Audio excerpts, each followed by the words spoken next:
Hola, buenas tardes. Vamos a dar comienzo a este foro titulado El uso de cetoanálogos para el manejo de la enfermedad renal crónica en España, una nueva realidad. Es un foro patrocinado por Laboratorios ERN, al quien agradecemos la organización de este foro, entre otras cosas porque nos va a permitir profundizar en un tema no exento de controversia a día de hoy, como es la restricción de proteínas en los pacientes con enfermedad renal, que todos entendemos que es una estrategia muy válida para enlentecer el deterioro de la función renal, pero que ha tenido dos importantes limitaciones a lo largo de los años, y es uno de ellos las conclusiones iniciales del estudio MDRD, en el que inicialmente no se demostraba el enlentecimiento de la función renal con la restricción de proteínas, aunque análisis secundarios posteriores sí que demostraron esa evidencia. Y, por otro lado, el mito de que la restricción de proteínas puede dar lugar a una desnutrición en los pacientes con enfermedad renal que ya de por sí tienen ese riesgo de desnutrición por la evolución de la enfermedad.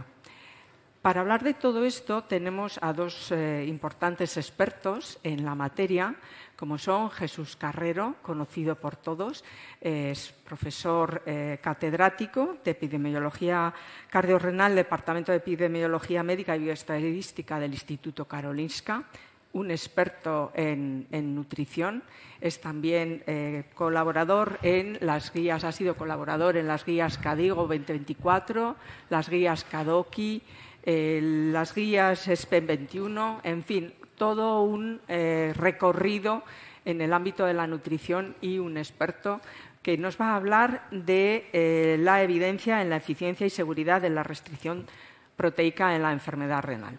Cuando quieras. Gracias, Emma, luego te pago. ¿Vale?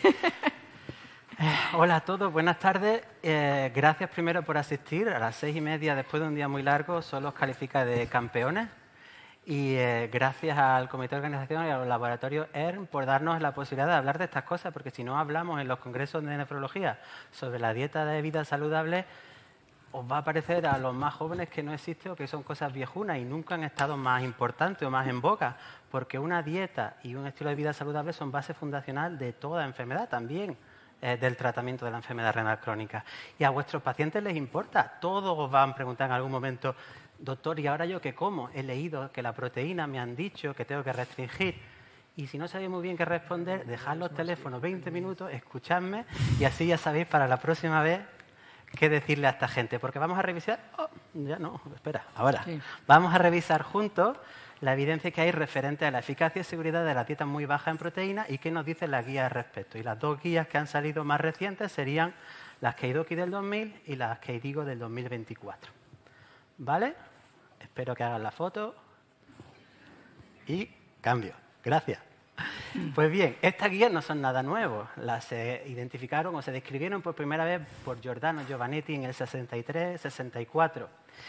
Y 65 años más tarde todavía generan debate. Esto es como el cilantro, o te gusta o lo detestas, porque cada 6 meses aparecen nuevos artículos hablando de que si estas dietas sí, si estas dietas no, que si son seguras, si son eficaces. No entiendo por qué generan tanto sentimiento. A lo mejor es que eso de cambiar el estilo de vida es algo que fundamentalmente no lo podemos aceptar, pero vamos a repasar lo que dicen. De lo que más se habla en estos artículos es de si son eficaces, si retrasan la diálisis o si son nutricionalmente seguras. Pues bien, para explicaros, primero os tengo que hacer un recordatorio muy básico de bioquímica y cómo el riñón mantiene la homeostasis proteica. Las proteínas, os acordáis que son cadenas de aminoácidos, son la fuente principal de nitrógeno, todas tienen la misma composición de aminoácidos, tienen una cadena lateral de carbono y un grupo amino con un final carboxílico. Según la cadena lateral hay 20 aminoácidos, esenciales, no esenciales o condicionalmente esenciales, según si lo encontramos en la dieta.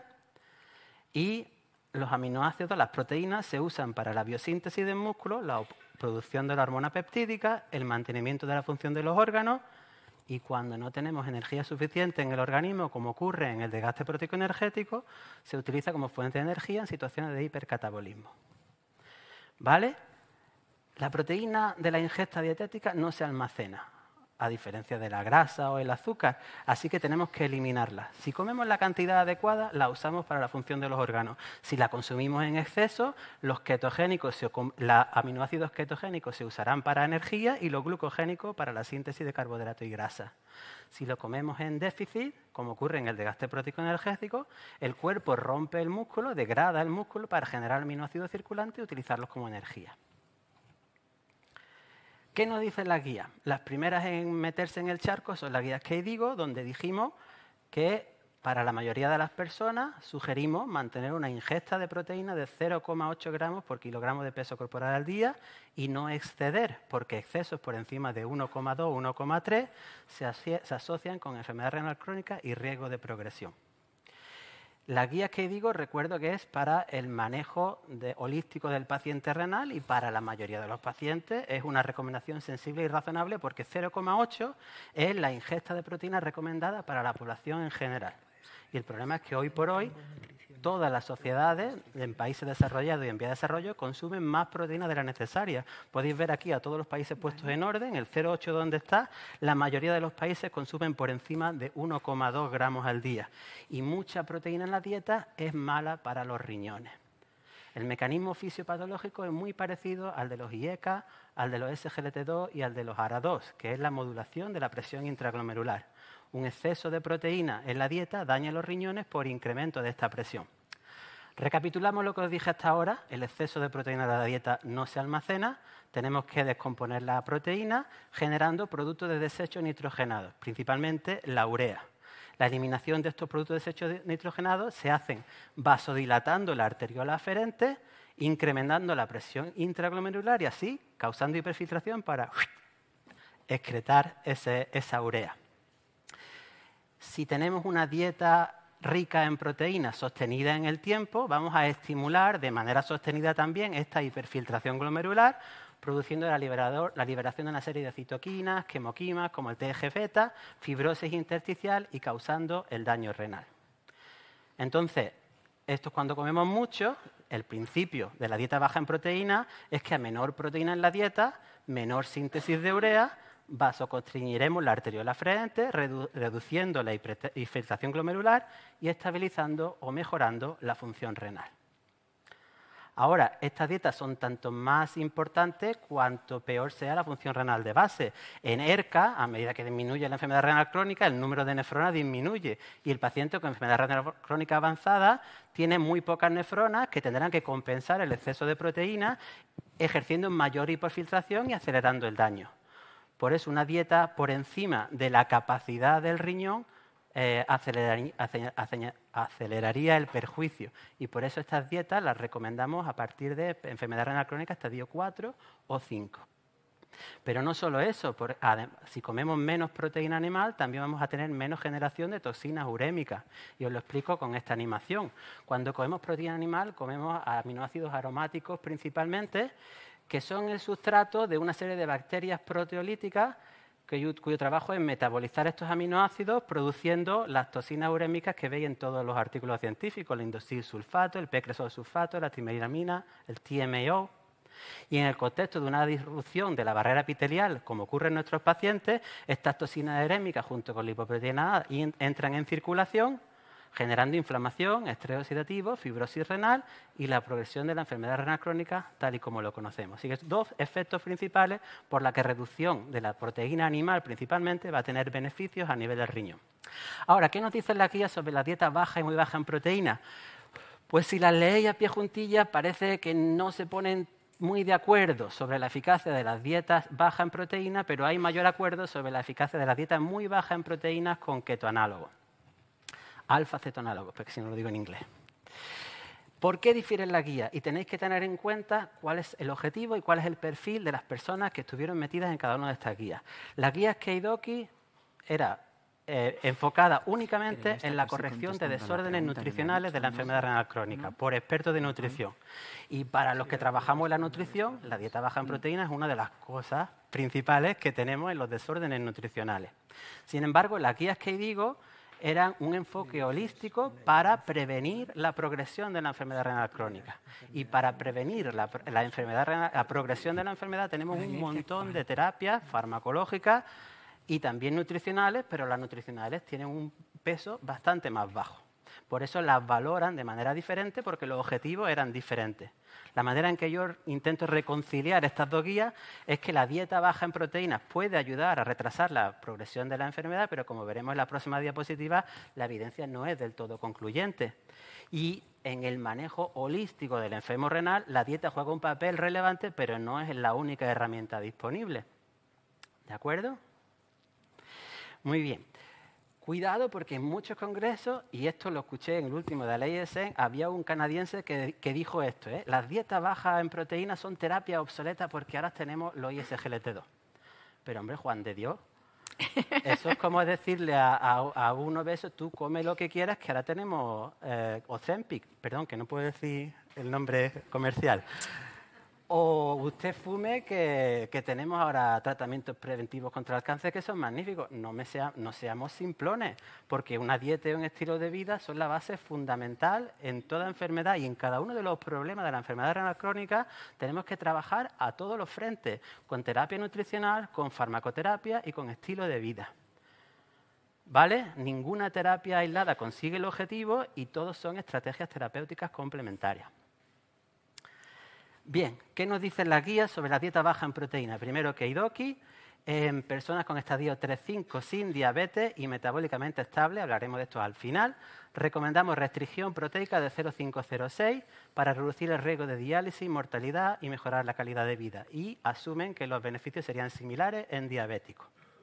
Las guías que digo nos dicen que consideran que la evidencia es insuficiente para recomendar esta dieta como única estrategia para ralentizar la progresión de la enfermedad renal crónica, y poner única, ¿vale? Y eso tiene muchas implicaciones, no es una apreciación negativa, está diciendo que hay otras muchas cosas, además de la dieta baja en proteína. ¿Cuál es la evidencia detrás de estos dos statements? Y aquí hay 3 de 5 metaanálisis que creo que hay en total, donde varios de ellos demuestran efectos positivos y otros hablan de efectos neutros. Nunca hay un efecto negativo en ninguno de los metaanálisis. Pero ¿cómo es posible que los metaanálisis de los mismos estudios, porque no hay más, son los mismos en todos los artículos, dan mensajes diferentes? Y cuando te lees la letra pequeña, empiezas a entender que la validez de un metaanálisis, a pesar de que los metaanálisis se consideran el top de la evidencia médica, está determinado por la calidad de los ensayos que se incluyen. Y en este caso tenemos pocos ensayos, algunos muy viejos, de los años 70, 80, con un poder bajo, con una metodología menos estricta de la que daríamos hoy, y esa es la base que tenemos. Pero además, cada uno de estos metaanálisis utiliza definiciones diferentes de lo que es una dieta baja en proteínas, evalúa diferentes desenlaces, mortalidad más diálisis, diálisis nada más, tiene diferentes criterios de inclusión respecto a qué estadio o qué poblaciones, con o sin diabetes. Y claro, a medida que va cambiando las cosas, si al cambiar modificas los resultados, mi conclusión es que la evidencia no es del todo concluyente porque los estudios son incipientes. Y el problema es que si tenemos todos estos metaanálisis parecidos, pues jugamos con los sentimientos y elegimos el que más se acerca a lo que nosotros ya pensamos de base. Pero en cualquier caso, los resultados están dominados por algunos estudios que son más grandes que otros. Y en la dieta baja en proteínas tenemos que hablar del estudio MDRD. El estudio MDRD, Modification in Diet of Renal Disease, se publicó en 1994 y son 2 estudios en uno. En el primero, 585 pacientes con un filtrado glomerular entre 25 y 55 mililitros por minuto se randomizaron a una dieta alta en proteína de 1,3 o una dieta baja en proteína de 0,6. Y en el ensayo B había 255 pacientes con estadio 4 que se randomizaron a una dieta baja en proteína o muy baja, 0,6 o 0,3. ¿Vale? Y este fue un estudio fascinante, el estudio más grande que se hizo en aquella época de dieta en enfermedad renal crónica, del que aprendimos muchas cosas, pero muchas cosas que han tenido mucha implicación. En el ensayo principal, los resultados iniciales fueron negativos, no había ninguna diferencia a largo plazo, pero aprendimos mucho de este estudio. Porque aprendimos, por ejemplo, que hay un periodo de adaptación hemodinámica cuando juegas con la presión glomerular, y que si extraemos los primeros 3 meses de tratamiento, vemos beneficios en análisis secundario de ambas dietas. A partir de ese momento, todos los estudios que se hicieron después, con IECA, con ARA2, con SGLT2, con GLP-1, extraen, eliminan del análisis los primeros 3 meses porque son una adaptación hemodinámica al tratamiento. Pero ellos fueron los primeros en verlo y es un estudio, es un análisis secundario, y al ser secundario nunca va a entrar en los metaanálisis que os describí anteriormente. Es un estudio que no tuvo un buen control del cumplimiento y la adherencia. Las ingestas de 1,3 se quedaron en 1,1 y las ingestas de 0,6 se quedaron en 0,8, con lo cual había muy poca diferencia entre uno y otro, pero también vieron que en la población de personas con una buena adherencia había un efecto importante. De nuevo, un estudio secundario que tampoco se puede incluir en los metaanálisis de las guías clínicas. Ahora, dieta muy baja en proteínas. Y aquí las dos guías están bastante más en acuerdo. Dice que en adultos con estadios 3-5, dice que Eidoki sin diabetes y metabólicamente estable, una dieta muy baja en proteínas suplementada con alfa-cetoanálogo puede ayudar a reducir el riesgo de empezar diálisis, mortalidad y mejorar la calidad de vida. Y las guías que digo nos dice que en los adultos que estén dispuestos, que sean capaces y que estén a riesgo de progresión, una dieta muy baja en proteínas junto con alfa-cetoanálogo puede ser también una opción. ¿Cuál es la evidencia detrás de estos dos statements? O, antes de eso, ¿por qué hablan de un alfa-cetoanálogo? Y para eso os tengo que decir cómo se hacen las recomendaciones proteicas para la población en general, ¿vale? Cuando queremos saber los requerimientos mínimos, hacemos balances de proteico neto en cámaras metabólicas para averiguar cuál es la cantidad de proteína que necesitamos para mantener la homeostasis proteica en un ser humano sano.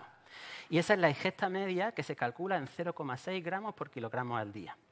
Después, para hacer la ingesta diaria recomendada, le añadimos 2 veces la desviación estándar para tener en cuenta la variabilidad de la población en general. Y así es como llegamos a 0,83, que se simplifica en 0,8 gramos por kilogramo al día. Y ahora, cuando os digo estas dos cosas, ¿qué concluimos? Que 0,6 no es una dieta baja en proteína, es lo normal para mantener la homeostasis proteica, con lo cual siempre va a ser segura. La segunda conclusión es que 0,2 está por debajo de los requerimientos mínimos y puede dar un riesgo proteico negativo, un riesgo de desnutrición. Pues bien, ¿os acordáis que os dije que el problema era que la eliminación del exceso de proteína de la dieta generaba urea y esa urea generaba hiperfiltración? Pues los alfa-cetoanálogos son aminoácidos esenciales a los que se les ha quitado el grupo amino. Y al no tener grupo amino no se genera urea, el esqueleto carbonado se usa para la síntesis de músculo y energía y prevenimos todo el problema. Así de fácil.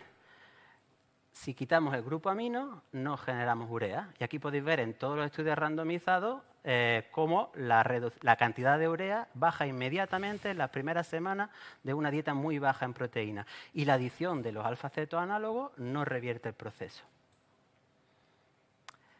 ¿Y a largo plazo qué ocurre? Pues a largo plazo tenemos que irnos a los metaanálisis, tenemos 4 metaanálisis hasta la fecha, todos coinciden en que hay beneficios a corto y a largo plazo. Pero también es verdad que todos están dominados por el mismo estudio, así que hablemos del estudio más grande. El estudio más grande es el estudio de Garneata y colaboradores de Croacia en el 2016, que es un estudio muy bien hecho que demuestra la eficacia del tratamiento. Es un ensayo tradicional en el que los pacientes siguieron una dieta vegetariana con alfa-cetoanálogos, muy baja en proteína, versus una dieta baja en proteína, 0,3 versus 0,6. Fue un estudio en el que seleccionaron muy mucho a los pacientes. De 782 pacientes no diabéticos con estadios 4, empezaron primero invitándolos a tener 3 meses de dieta baja en proteína para enseñarles a adaptarse a la dieta, a asegurarnos un buen cumplimiento, y a aquellos que tenían un buen cumplimiento los invitaron a seguir. Con lo cual se quedaron en 207 pacientes, el 14% de todos a los que incluyeron al principio, y todos, excepto 4, completaron los 15 meses de tratamiento. Eran pacientes con buena tolerancia y con buena adherencia desde el principio, ¿vale? Otra vez apretar el botón que no era, perdón. El desenlace primario era el análisis compuesto del inicio de la diálisis o un 50% de la reducción del filtrado glomerular. Y aquí podéis ver una diferencia bestial entre los dos brazos. En el brazo con dieta baja en proteína, el 42% de los pacientes obtuvo el desenlace en 15 meses y en el grupo de alfa-cetonálogos con dieta muy baja en proteína, un 13%.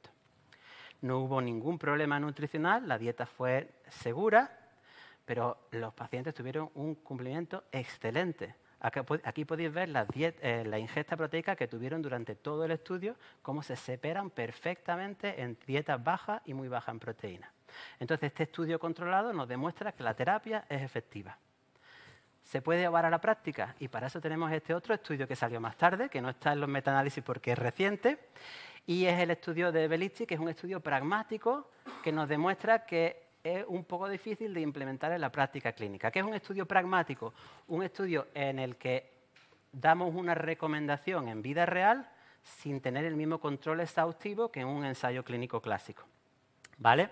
Entonces, en este estudio cogieron a 223 personas con estadios 4 y 5 y buen estado nutricional, los randomizaron a dieta baja o muy baja en proteína con alfa-cetoanálogo y les dieron unas dietas preparadas ya para unas 4 o 5 dietas bases preparadas por los dietistas, se los daban a los médicos y ahí empezaban. Cada médico podía elegir cómo quería monitorizar o cómo quería seguir al paciente y cada clínica tenía su práctica clínica. Eso es un ensayo pragmático, ¿vale? Entonces, lo primero que vieron es que en vida real fue un poco más difícil hacer que la adherencia que el paciente se adheriera a la dieta. Y aquí podéis ver que las dos dietas están muy juntas entre sí. Había una diferencia de entre 0,2 gramos por kilogramo al día entre las dos, que no es mucho, y como no se varían, pues no es de extrañar que el segundo hallazgo es que no había grandes diferencias o ninguna diferencia en el desenlace de mortalidad y diálisis. El tercer hallazgo es que hicieron una evaluación exhaustiva de la composición nutricional y de marcadores de estado nutricional y no hubo ninguna diferencia en nada, así que demuestra que en vida real estas dietas también son nutricionalmente seguras. Ahora, vosotros a lo mejor no, porque si estáis aquí... ¡Uy, qué me pasa! Ya me queda muy poquito, lo prometo. Si estáis aquí tenéis selection bias, pero sesgos de selección. Pero los que no están aquí os dirán, es que estos pacientes van a desarrollar desnutrición. Eso no es correcto, es falso de hecho. Y lo dicen las dos guías. En todos los metaanálisis hay signos claros de que no hay ningún riesgo de desnutrición con esta terapia. Ahora, hay posibles riesgos de desnutrición en vida real si estas restricciones nos van acompañadas de consejo, asesoría y supervisión. Por eso las dos guías nos dicen que tenemos que trabajar junto con profesionales de la salud, y estos son los dietistas, y con el paciente para educarlos en las adaptaciones que tienen que hacer acorde a sus hábitos, sus necesidades, sus preferencias y la severidad de la enfermedad renal crónica. Todo esto... Nada más que tenemos beneficios en el filtrado glomerular, no, hay otros beneficios como una dieta muy baja en proteínas, como un mejor control de la acidosis metabólica, un mejor control de la glucosa e insulina, disminución del fosfato, del PTH, del FG23 y en general el paciente tiene menos toxicidad urémica y como hay menores síntomas, tolera mejor y durante más tiempo la uremia y retrasamos el inicio de diálisis entre 6 y 15 meses de media. ¿Y solo eso por limitar la proteína? No, no solo por la proteína. Recordad que una dieta muy baja en proteína tiende a ser una dieta vegetariana o vegana. Y al disminuir los productos cárnicos hacemos muchas cosas buenas, pero al aumentar los alimentos vegetales hacemos todavía mejor. Porque estamos dándole al paciente proteína de las plantas, que retrasa la pérdida de la función renal, le estamos dando fibra, que es laxante, álcalis vegetal, fósforo vegetal, que es menos biodisponible, por eso tiene menos fosfato, fitoquímicos, antioxidantes, vitaminas y minerales. Y además le damos menos de todo lo malo, menos grasas saturadas, más grasas mono y poliinsaturadas, bajas en sodio y menos alimentos ultraprocesados. De todas estas cosas también podíamos aprender nosotros mismos, por ejemplo. Así que evaluemos la evidencia con objetividad. Yo creo que hasta la fecha la evidencia es siempre positiva, pero no completamente concluyente para las dietas bajas en proteínas, bastante más para las muy bajas con alfa-cetoanálogo. Tenemos poco número de ensayos, siempre nos podemos quejar y decir hace falta más, pero tenemos que ser realistas. Es muy difícil hacer ensayos en nutrición, primero porque es mucho más difícil que darle al paciente una píldora al día y porque no hay una industria farmacéutica poderosa que te vaya a dar millones y millones de euros para hacer ese estudio que todos queremos. ¿Ok? Consideraciones especiales que nos dice la guía. no usar este tipo de dieta o pausarla en condiciones que puedan exacerbar el riesgo de malnutrición. Y nos habla de inestabilidad metabólica. Hay que tener un enfoque dinámico y cuando el paciente desarrolla o durante periodos de hospitalización, de inflamación, de infecciones severas, de sarcopenia, paramos hasta que el problema a corto plazo se resuelva y después volvemos con la dieta baja en proteína para arreglar los problemas a largo plazo. Acordaros, sí, es una terapia costosa porque este tipo de medicamentos no son baratos, algunos son más baratos que otros, pero más costosa es la diálisis. Y este estudio salió hace un par de meses del grupo de Belice hablando del coste-efectividad de las dietas baja y muy baja en proteína. Y aunque durante la fase no diálisis había un mayor gasto mensual en los pacientes que utilizaban alfa-cetoanálogos, por retrasar entre 6 y 12 meses el inicio de la diálisis, hubo un ahorro al sistema de salud a corto y a largo plazo de casi un 30% de coste. Así que si tenéis que convencer a vuestro hospital, hablarle por dinero que siempre se entra antes. Ok, felicidades. Esta era la última charla. Sobreviví, solo queda una.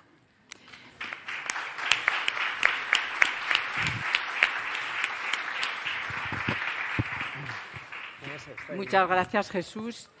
Creo que nos ha quedado claro y has presentado una muy evidencia de peso respecto a los beneficios de la restricción de proteínas e incluso las dietas muy bajas en proteínas con suplementación de cetoanálogos como beneficioso y también seguro. Creo que eso luego lo podremos un poco ampliar la información en el debate. Ahora contamos también con Pablo Molina, también conocido de todos, es jefe de servicio de nefrología del Hospital de la Fe y además es coordinador del grupo de trabajo de nutrición de la SEN. Es también un gran experto en el área, sobre todo de cualquier área de nefrología, pero sobre todo hemodiálisis y nutrición. Y nos va a presentar la dieta baja en proteínas y cetoanálogos para la enfermedad renal crónica, aspectos prácticos para su implementación. Bueno, muchas gracias, Emma, y muchas gracias a todos por estar aguantando. Las proteínas en exceso dan problemas y para eso solo hay que ver el reino animal, en el cual pues, los grandes felinos inequívocamente todos mueren por enfermedad renal crónica porque solo comen exclusivamente carne roja. Eso les produce osteoporosis, desgaste proteico, fragilidad, cardiopatía, calcificación, etcétera, etcétera, que seguro que os recuerda, ¿verdad?, a lo que vemos cada día en nuestros pacientes en estadio final.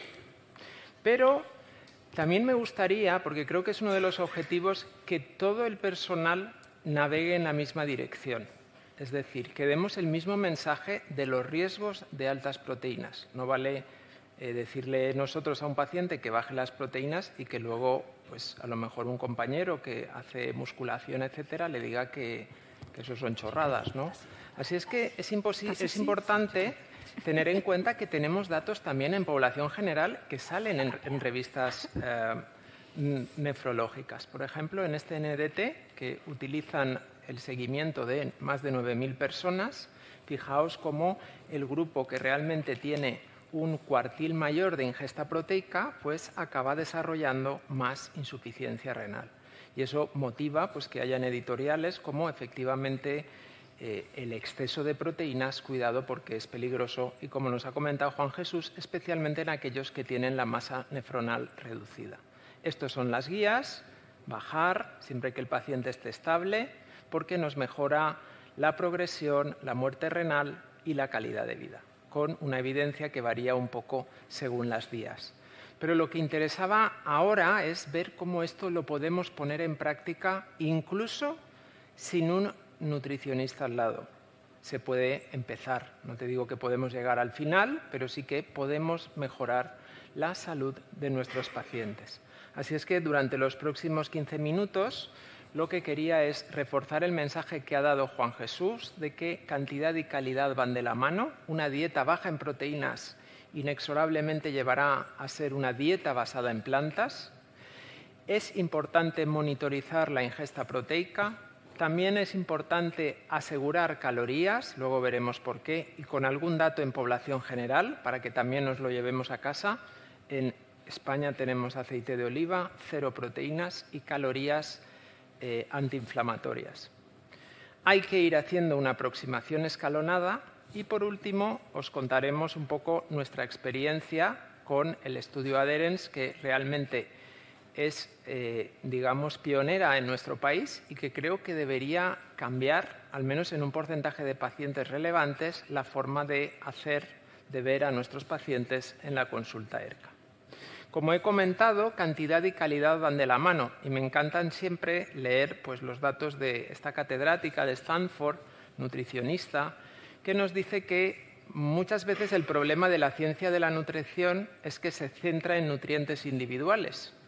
Se saca, pero los nutrientes viven en un contexto que es el alimento y el alimento en un contexto que es el estilo de vida. Yo os recuerdo, y esto es ciencia, que es más difícil cambiar de estilo de vida que cambiar de religión, literalmente.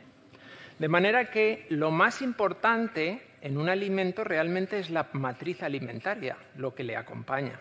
Y así, claro, cuando hablamos de proteínas animales nos han dicho que como tenía alta densidad y reunía todos los aminoácidos esenciales, pues era de alta calidad biológica. Pero si os fijáis, la calidad y la biológica pues es algo que está poco pensado, porque cuando uno mira a fondo veis que nos da más carga nitrogenada, mayor riesgo de nefrotoxicidad, mayor riesgo de grasa mala, con un efecto proinflamatorio, y por eso está al mismo nivel como oncogénico que el tabaco, y el riesgo cardiovascular, pues lógicamente, especialmente si la carne roja es más alta. ¿Qué pasaba? Que nos han dicho que la dieta vegetal pues tiene menor densidad proteica, y que por tanto era peor. Sin embargo, como ya se ha comentado, pues tiene un perfil muy favorable a nivel antiinflamatorio que, lógicamente, en nuestros pacientes de riesgo pues es especialmente favorable.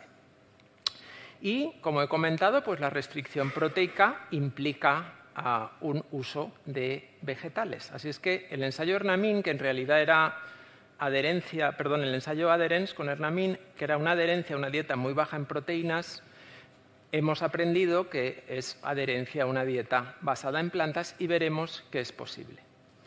¿Cómo debemos monitorizar la ingesta proteica? Bueno, pues las guías nos dicen que el gol estándar es 3 días hacer una encuesta, pero la mayoría de los que estamos aquí somos nefrólogos, hay algún nutricionista infiltrado, pero en general no tenemos ni armas, ni tiempo, ni sobre todo conocimientos para poder hacer una valoración de la ingesta dietética de 72 horas, que es el gol estándar.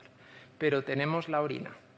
Y cuando pedimos la orina con urea en orina de 24 horas, no en muestra simple, sabéis que con el tema de la albuminuria, pues al final nos hemos quedado con solo medir los cocientes y el sedimento, pero nos perdemos un dato que es fundamental, que es la ingesta proteica. Fijaos, esta fórmula de Maroni, que ya tiene pues 40 años, está súper validada. Tenéis APPs, esta es una que hemos desarrollado desde la Sociedad Valenciana y que, como veis, hay una perfecta relación lineal entre lo que nos dice la fórmula y lo que se recoge en la ingesta cuando uno hace la encuesta. Y ahí tenéis con Android está disponible ya, la que no está disponible es para Apple, que siempre cuesta un poquito todo. ¿Y hasta qué mínimo puedo restringir? Pues ya lo ha comentado Juan Jesús, 0,6. ¿0,6 por qué? Pues porque hay un montón, fijaos, del año 90. Algunos ni habrán nacido, me temo. Con 0,6 gramos tenemos un balance neutro tanto en pacientes con enfermedad como en pacientes controles. Y de nuevo me paso a la población general, porque fijaos que estudios de balance en población general ya hay muchos más. Son estudios muy interesantes. Este es el último, que tiene un par de semanas, pero me pareció muy adecuado porque confirma de nuevo cómo 0,65, 0,6 aproximadamente son los niveles en los cuales hay un equilibrio nitrogenado. Y da igual que seas hombre o mujer, que tengas más edad o menos, y que tu dieta se base en plantas, seas omnívoro o seas carnívoro. Y por eso, que con lo que nos ha comentado Juan Jesús, pues se eleva a 0,8 la recomendación.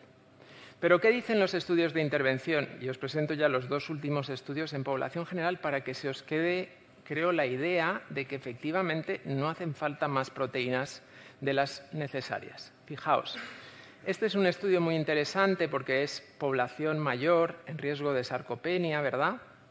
60 años, tienen obesidad sarcopénica y lo que se le hizo fue a todos ellos, vamos a bajarle la energía y vamos a probar a darle o una dieta normal, entre comillas, porque era de 0,9, o doblarla, que es esto que nos guían los endocrinos, nos están diciendo sin parar. Claro, entonces dicen, bueno, vamos a ver qué pasa.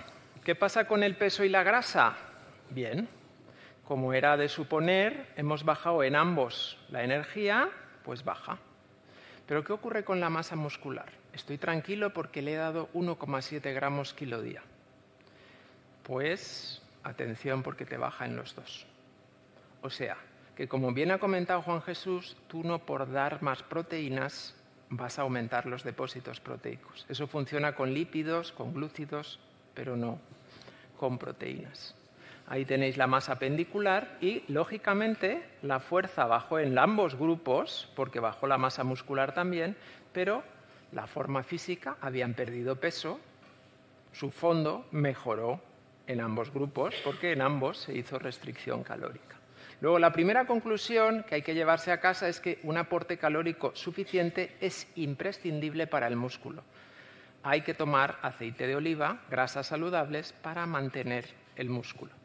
La conclusión número 2 es que aumentar más proteínas, de 0,6, 0,8 si queréis, pues solo sirve para sobrecargar el hígado con el ciclo de la urea y sobre todo el riñón con ese exceso de nitrógeno. Este es el otro estudio que os quería contar. Son pocos pacientes, pero tiene mucho sentido porque es otro ensayo aleatorizado y lo que hacen es, de nuevo, en mujeres posmenopáusicas con sobrepeso, y lo que hacen es hacer en ambas restricción, le dan 1 gramo de proteína, bueno, un poquito alto para curarse en salud, y a unos le hacen ejercicio y otros no. Y de nuevo la pregunta, ¿qué pasa con el peso? Baja. La masa grasa también, pero fijaos cómo el músculo se conserva en los que hacen ejercicio y baja en los que no lo hacen. ¿Qué quiere decir esto? Pues que el ejercicio de resistencia permite mantener la masa muscular. Como corolario final, si yo tengo un paciente renal que tiene siempre comorbilidades agudas, la ingesta proteica es importante, pero no es solo lo importante. Es un sistema, es algo muy reduccionista decir doy 1,7 gramos y me olvido, sino que hay que ver todo en su conjunto para mantener un anabolismo muscular activo. Y esto la gente ya lo sabe. Si os metéis en Instagram, pues ya hay Sport Vegan Bodybuilders y como podéis ver, pues este señor lleva años tomando exclusivamente vegetales y digo yo que su masa muscular no se ha resentido. Como he dicho, podemos bajar a 0,6, podemos bajar a 0,4 basándonos con cetoanálogos, pero siempre, por favor, calorías para cuidar el músculo. La restricción hay que hacerla escalonada porque ya hemos dicho que esto cuesta más que cambiar de religión. Así es que hay que ser pacientes. Fijaos cómo el descenso hay que ir haciéndolo poco a poco. El paciente, lo normal en nuestro medio es que sea omnívoro o más bien carnívoro y poco a poco, al ir reduciendo su contenido en verde, pues irá aumentando. Y nos podemos encontrar al final a un paciente que es prácticamente vegano porque con 0,6 os digo que con un huevo frito ya estás casi pasándote o con media ración de pollo. Con lo cual, ¿qué haces? Pues basarte en leguminosas, etcétera, para mantener y evitar un exceso proteico. En esos pacientes más motivados, pues es en los que puedes bajar hasta abajo y darles el cetoanálogo. Siempre seleccionamos aquellos alimentos pues, que menos proteínas tengan. Por ejemplo, incluso en los ricos en hidratos de carbono, pues las frutas tienen menos proteínas que los tubérculos, ¿verdad?, que los cereales, que serían los que más proteínas tienen. Incluso dentro de las grasas, también ya he comentado la conveniencia del aceite de oliva, que lleva 0 gramos de proteínas por cada 100 de aceite. Y así hasta los que más proteínas tienen. Y por último, incluso cuando recomendemos proteínas, pues fijaos cómo el yogur o la leche tienen menos proteína que otras cosas como desde luego las carnes rojas y los pescados.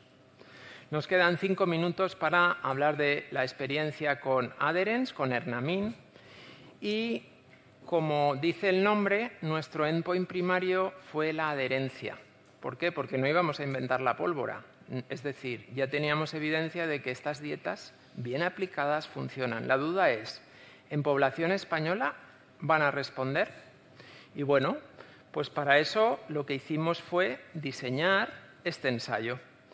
Tenía en realidad 2 partes, porque al principio aleatorizamos durante solo 3 meses a observación o a una dieta muy baja en proteínas con 3 sobres de Ernamin. Fijaos que ya habían pasado meses intervenidos para alcanzar los 0,8 gramos kilo día. Y a partir de ahí aleatorizamos y tenemos como 2 fases. Una primera de 3 meses, en las cuales sí que hay una observación, pero luego los 6 meses siguientes, ya por motivos éticos, a todos los pasábamos o les intentábamos hacer una dieta muy baja en proteínas con cetoanálogos. El endpoint primario, que era la adherencia, teníamos 2 formas. Una muy sencilla, que es el test de Morisky, que tenéis ahí. A veces se olvida de tomar la dieta. Ahí, por ejemplo, en trasplante hay un montón de trabajos validados con este cuestionario que se pasa en 1 minuto y que te divide a los pacientes en baja, media y alta adherencia. Y, por supuesto, calculábamos según la fórmula de Maroni, si tenías Android tenías la app, si tenías Apple pues te ibas al Excel, y lo que hicimos fue seguirlos a 6 meses. Tomamos muestras de sangre, de orina, por protocolo, bioimpedanciometría con el mismo aparato, y la intervención la tenéis aquí.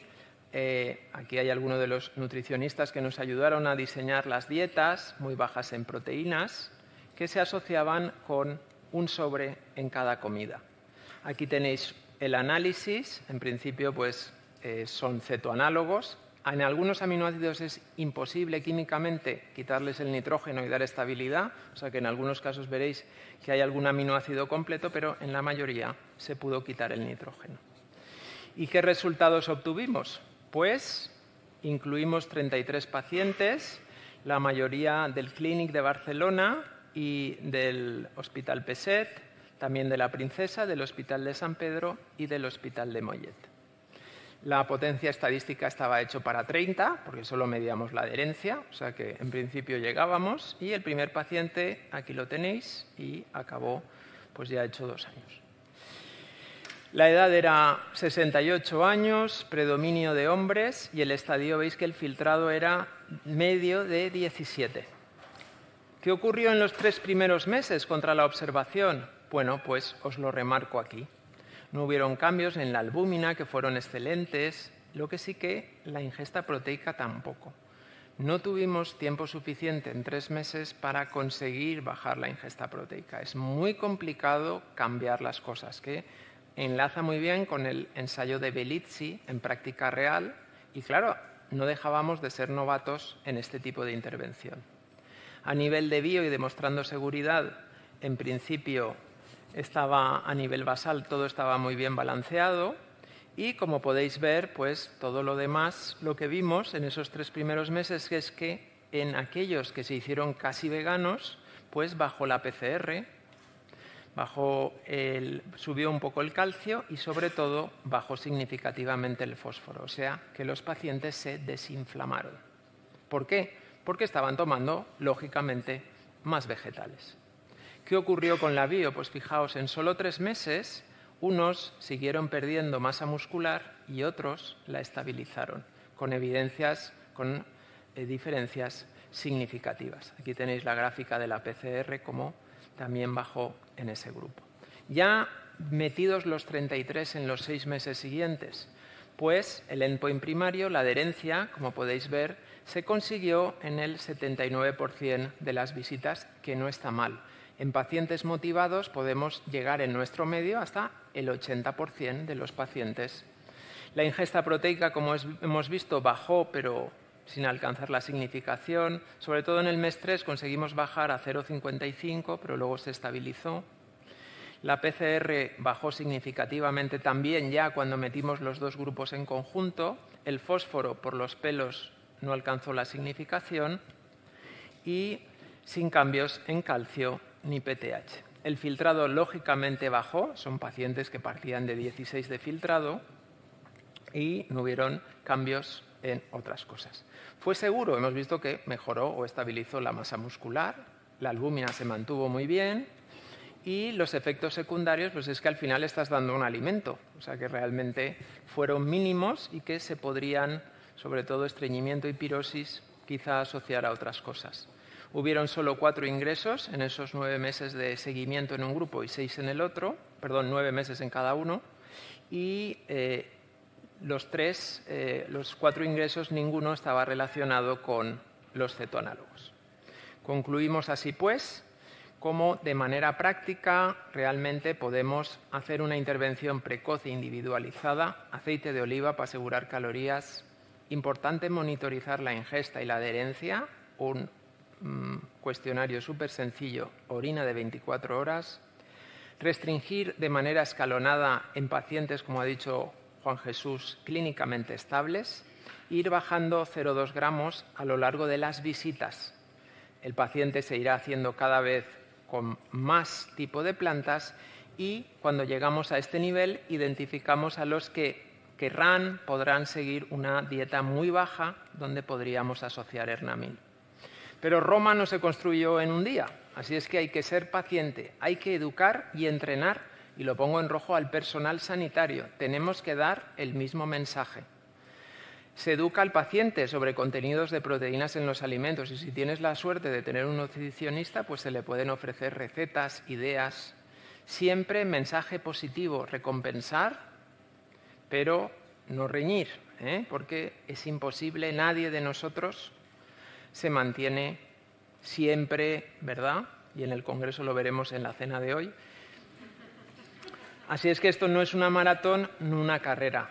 Tenemos un montón de opciones de dieta baja en proteínas, desde la mediterránea, que se va a 0,8, desde la tradicional, que se basaba más en plantas, más en animales, pero tenemos la basada en plantas, la vegana, la muy baja, donde es obligatorio el uso de cetoanálogos y también irnos pues a algo intermedio, que eso lo puede hacer cualquier persona sin un nutricionista al lado. Nuestra idea con el Adherence era irnos a una dieta muy baja en proteínas. La realidad es que nos fuimos a una basada en plantas, donde no bajamos de 0,6, 0,5, y daros las gracias por vuestra atención, sobre todo a los pacientes, a los investigadores, sobre todo a los nutricionistas, porque sin ellos habría sido imposible, y por último al laboratorio ERN por confiar en nosotros en un ensayo así un poco, incipiente. Muchas gracias.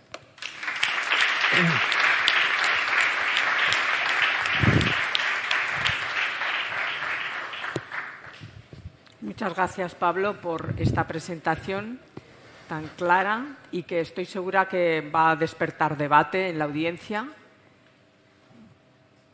Es hora de preguntar, aprovechar que tenemos aquí a los casi seguro 2 mayores expertos y popes en nutrición para poder hacer preguntas. Patricia. Bueno, muchas gracias y felicidades a los dos. Me ha encantado las dos presentaciones. Era para Pablo. Son datos muy concluyentes, son 33 pacientes solo, pero yo no he visto bien claros los criterios de exclusión para meter a un paciente y a mí me daría miedo en pacientes cerca, a lo mejor que no tienen ese 4,5 de albúmina, que es lo que has presentado de media, que honestamente no es lo que nosotros vemos. Si a pacientes que tuvieran una albúmina más baja, ¿no les incluirías o crees que este efecto va a ser igual en albúminas no tan buenas? Bueno, yo creo que es una pregunta fantástica. Evidentemente, todos los ensayos clínicos tienen un sesgo de selección y siempre se seleccionan los mejores. Por eso es bueno luego hacer un seguimiento observacional, ¿verdad? Que muchas veces para mí son más válidos que el ensayo pivotal que motiva un fármaco o, en este caso, un suplemento nutricional. Atendiendo un poco a la pregunta, en pacientes que tienen la albúmina ligeramente baja, Estamos hablando, me imagino, de 3,6, 3,7, porque si no ya estaríamos en otro escenario. Sin duda se puede hacer esta aproximación. Primero, porque tú vas a ir poco a poco y vas a ir viendo. No le vas a bajar de 1 a 0,3, sino que vas a estar yendo poco a poco y monitorizando. Puedes llevarte sorpresas, porque al bajar la carga de proteína animal, resulta que hay un efecto antiinflamatorio y empieza a mejorar la masa muscular. Pero lo más importante es que mejoran los síntomas urémicos, que eso es una cosa extraordinaria.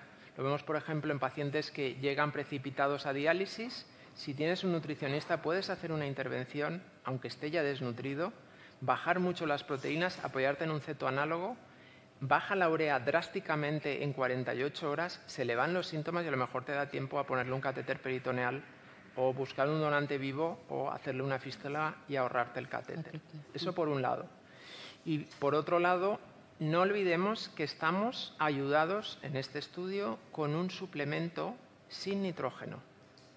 Entonces, las garantías son totales, porque tú estás nutriendo al paciente, aunque le bajes las proteínas, en realidad le estás ofreciendo más aminoácidos sin el nitrógeno.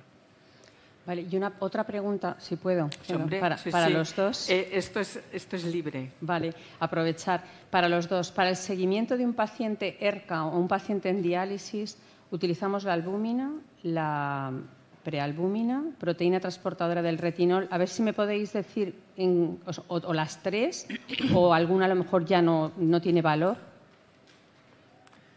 Vale, ¿empiezo yo? Okay. Bueno, solo para complementar la pregunta anterior, creo que también tenemos que tener en cuenta la carga metabólica, la basal metabolic rate, ¿no? O sea, la tasa metabólica de cada paciente. La edad de los pacientes de estudio de Pablo eran 68 años.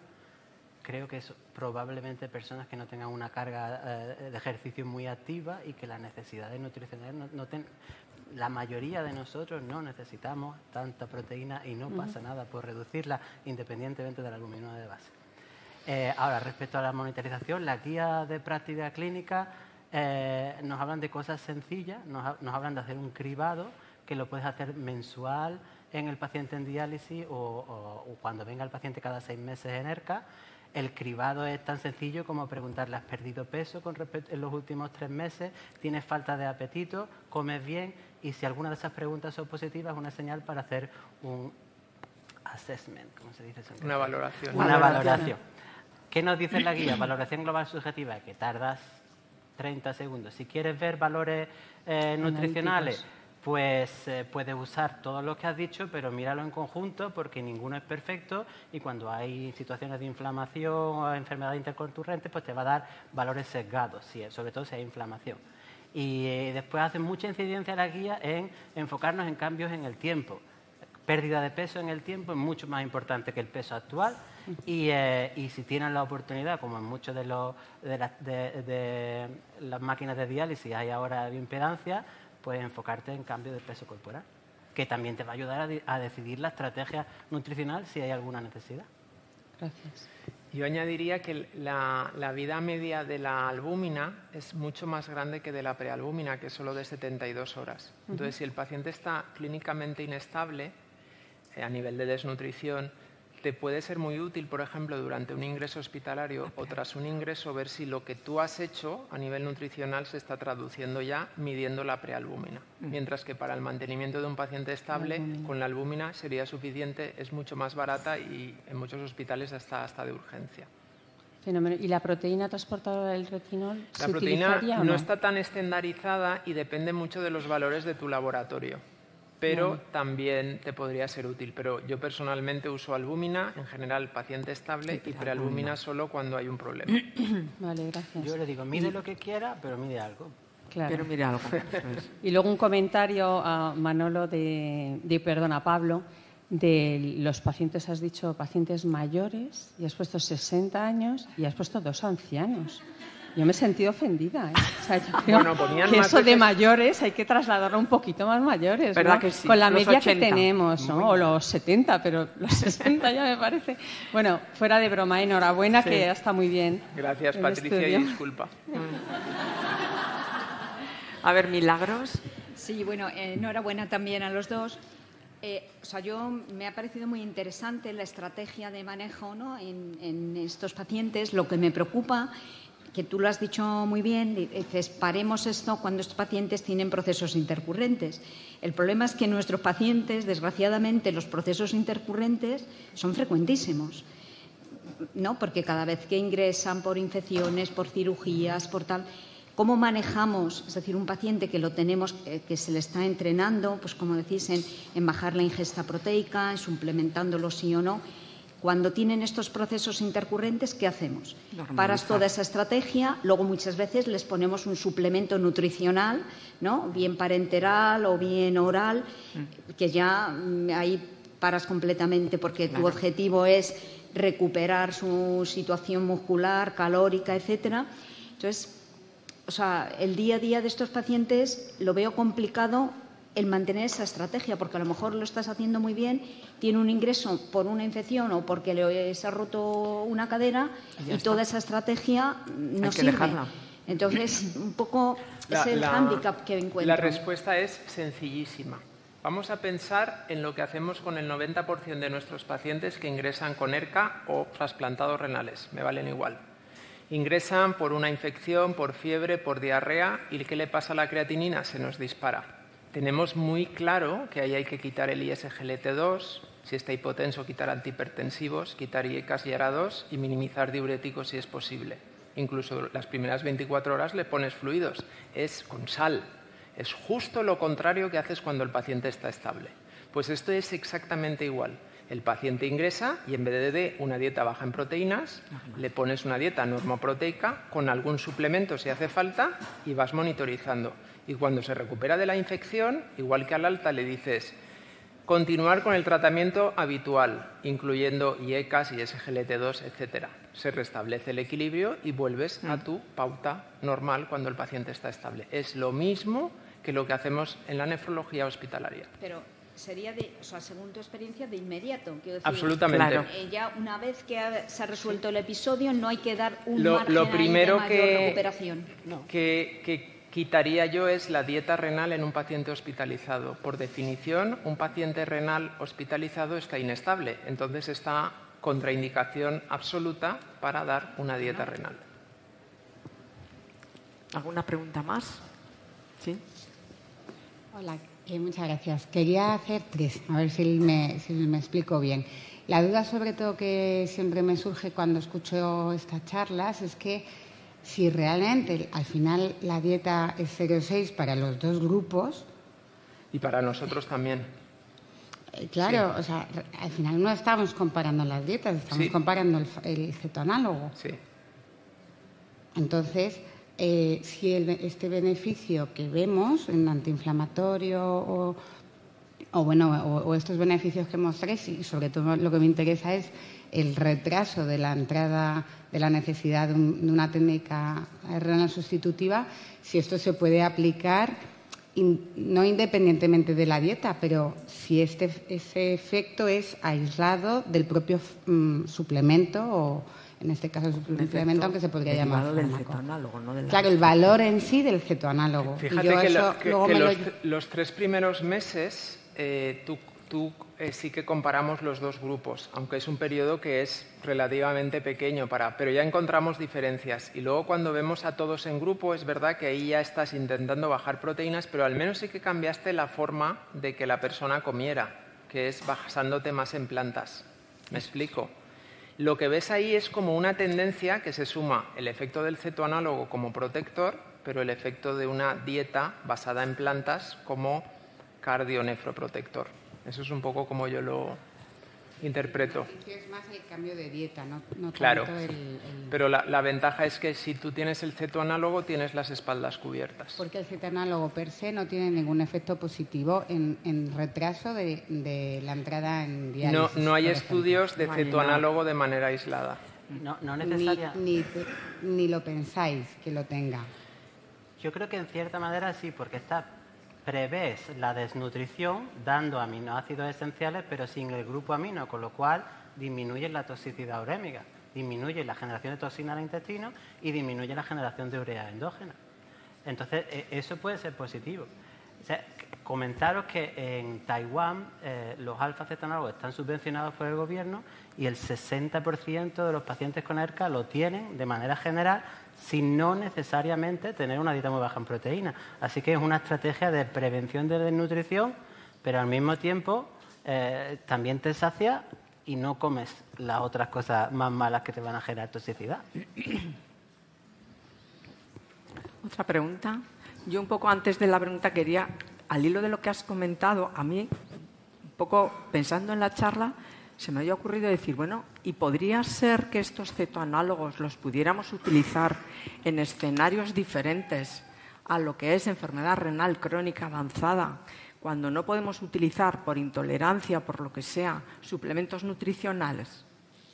Es decir, pacientes que pueden estar en hemodiálisis, que igual, bueno, pues en lugar de darle los suplementos nutricionales, podríamos utilizar un suplemento de cetoanálogos. Hay estudios con alfa-cetonálogos para mantener la función renal residual en pacientes que han empezado en diálisis peritoneal o en hemodiálisis. En la diálisis incremental, sí. ¿no? Por ejemplo, también. Los días que no se dializan, utilizar dieta muy restrictiva de proteínas con cetoanálogos y una dieta muy alta en proteínas el día de diálisis. Eso...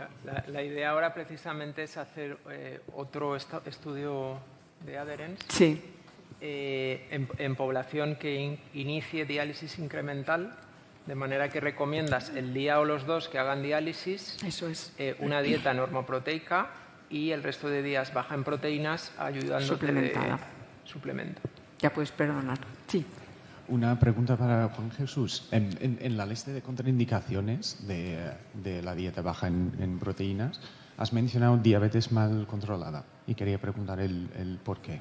Que justamente me parece una población... Periodos agudos de mal control de la diabetes.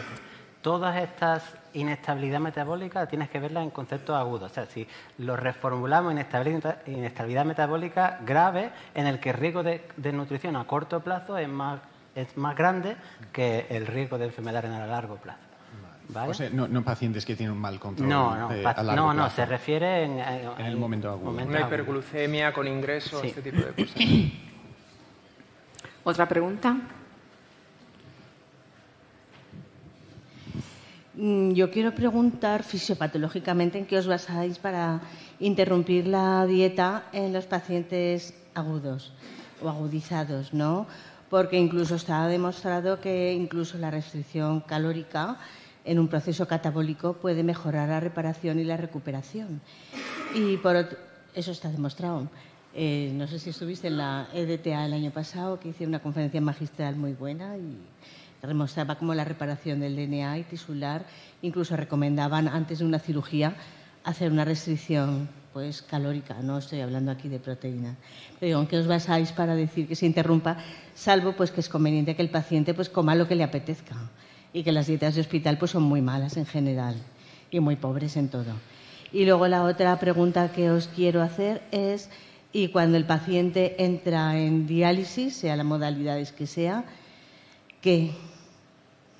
Porque la recomendación es incrementar la ingesta proteica, pues las pérdidas de albúmina, de dializador, etcétera, y el proceso catabólico durante la diálisis. ¿Qué recomendáis? Bueno, empieza tú, venga, empieza. La segunda pregunta es más fácil,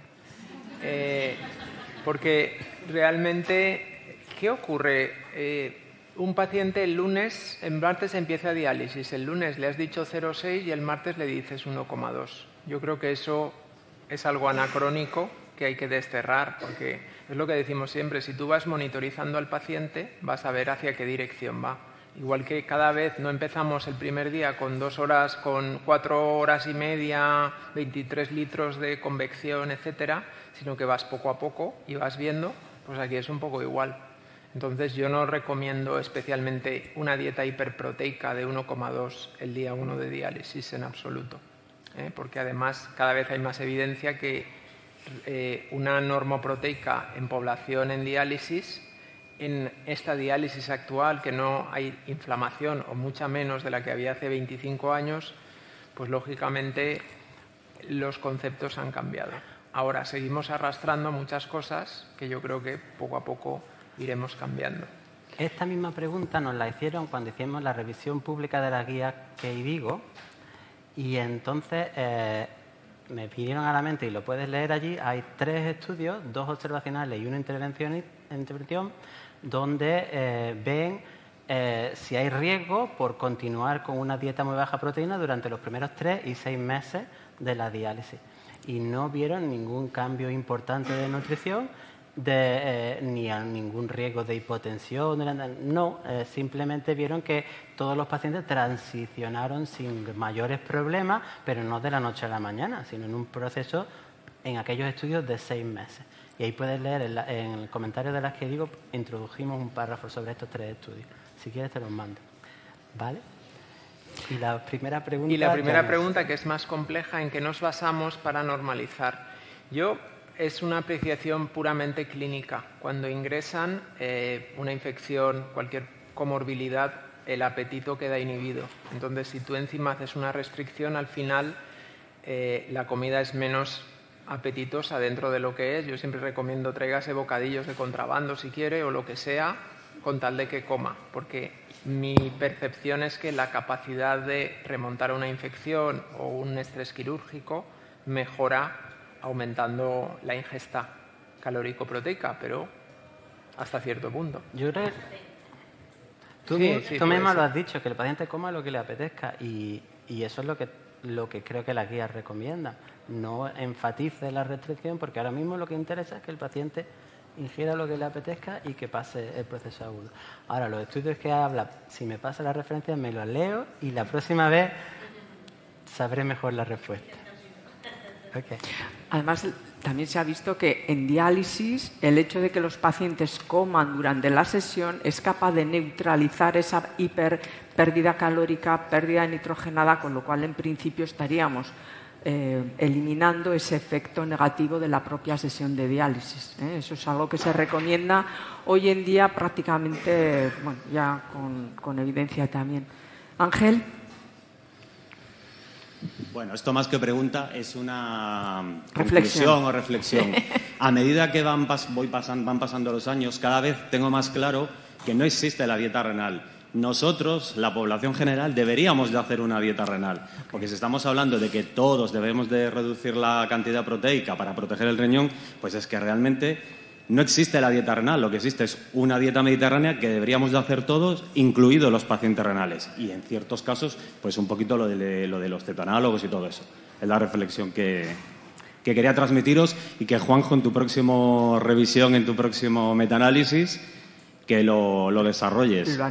No, pero estoy de acuerdo. O sea, que la dieta mediterránea de nuestros abuelos no tiene nada que ver con la dieta mediterránea que nosotros no tenemos ninguna dieta mediterránea. Mi abuela me decía que comía carne los domingos porque no había más. Claro. Pero aquí ahora todos nosotros todos los días tenemos almuerzo y cena algo. No es la tradición. Entonces, eso es decir, no, españoles comemos muy bien. No, los españoles comemos igual de mal que todos los demás. Que no nos venga la calma de que la dieta mediterránea. Eso eran otras generaciones anteriores a los aquí presentes. Bueno, si os parece, podemos terminar, porque ya nos hemos pasado un poquito. Es muy tarde, estamos cansados. Muchísimas gracias por toda vuestra intervención. Gracias a los ponentes.